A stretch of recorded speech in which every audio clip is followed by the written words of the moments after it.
Përshëndetje, mirë se vini në kanalin Syri Tret. Për ju që nuk më njeni, unë jam Sokrat Hodo. Në episodin e sotshëm do të analizojmë fjalën enciklopedi, duke dhënë një farë historie të saj. Duke filluar me materialin që kam përgatitur për këtë episod, ju kujtoj se është shumë interesante, mos e lini pa e parë deri në fund. Në mitet e lashta përmenden shpesh krijesa të çuditshme, si gjysmë njerëz e gjysmë hyjni. Një nga figurat më intriguese janë ciklopët. Në tregimet e lashta, si ai i Homerit, pra libri Odisea, ciklopët përshkruhen si gigantë të frikshëm me një sy të vetëm në mes të ballit. Figura më e famshme është dhe Polifemi, i cili përballet me heroin Odise.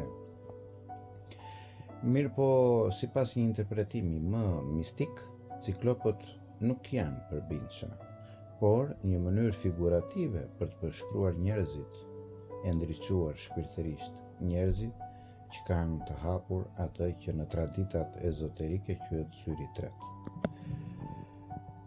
Sipas kësaj ideje, syri i vetëm në ball nuk është një organ fizik, por një simbol, një lloj shikimi të brendshëm. Është aftësia për të parë përtej botës së dukshme, për të kuptuar thelbin e gjërave, duke hyrë në një gjendje të thellë meditimi. Njerëzit që kalojnë shumë kohë në meditim përjetojnë një gjendje ekstaze shpirtërore, duke dalë përtej këtij dimensioni, dhe nga kjo gjendje syt mbushen me lot dhe në cep të syrit krijohen ato që ne i quajmë si sklepa.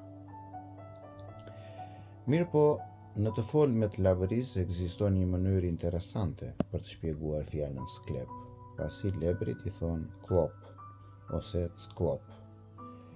Prandaj mendoj se fjala ciklop lidhet me shprehjen sy klop, pra i ka syt me sklepa, që do thot një sy indikuar nga meditimi i thellë. Në këtë interpretim, ciklopi nuk është një përbindësh, por një njeri që ka arritur një nivel të lartë dijesh dhe përvojë shpirtërore. Madje nëse shohim fjalën enciklopedi në një mënyrë simbolike, ajo lidhet me fjalën ciklop, duke sugjeruar se dija e një ciklopi është e pafundme, aq sa përbën një enciklopedi të gjallë.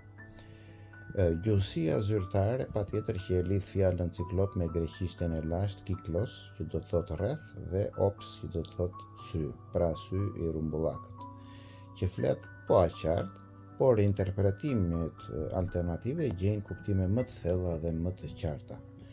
Këtu lind ideja që gjuha ka brenda saj një lloj kujtese që bart përvoja njerëzore të mira viteve. Në këtë këndvështrim, mitet nuk janë thjesht histori për të treguar pranë zjarrit, por kode simbolike.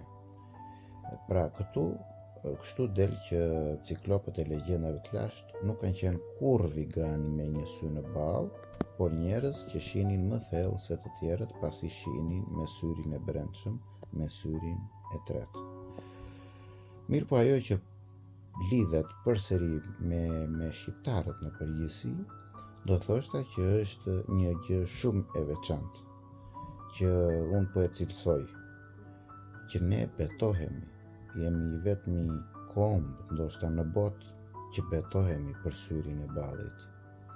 Dhe kjo nuk është një gjë që duhet nënvlerësuar nga ju. Pra, syri i ballit është syri i tretë për cilin ne betohemi për sy të ballit, që kur lindim e të rjetën. Kështu që kjo fjalë që unë interpretova ka një lidhje me këtë gjë në mënyrë të dukshme. Shpresoj t'u pëlqej, shpresoj t'u ketë pëlqyer. Episodet vazhdojnë, unë do mundohem të gjej gjëra sa më interesante që të godas në shenjë, në shijet dhe tuaja. Mirë, faleminderit edhe një herë që më ndiqni. Shihemi episodin e ardhshëm. Miru pafshim.